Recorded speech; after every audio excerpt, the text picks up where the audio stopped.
May activity pala kami ngayon dito sa Dipolog. Kakarating lang din namin pagkatapos ng mahigit 8 oras na biyahe. Pero bago ang lahat, ako si Alex, ang inyong lingkod. Kaya tara, samahan niyo ako sa aking mini vlog. Sumakay lang pala kami dyan sa military vehicle, papunta sa venue.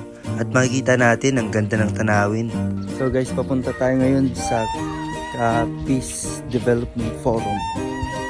Okay guys, nandito na tayo ngayon sa venue. Sa Barangay Hall. Kapit Barangay Hall. Nandyan si Sir Urot. Ayun, hi Sir. Nagsimula na pala dyan ang lecture. Ginagawa natin to para i-promote ang peace and security sa komunidad. Gathered here with a common goal, and that is to promote yung peace. No? Ang gusto lang talaga natin is magkaroon ng payapang komunidad. Tama po ba, diba?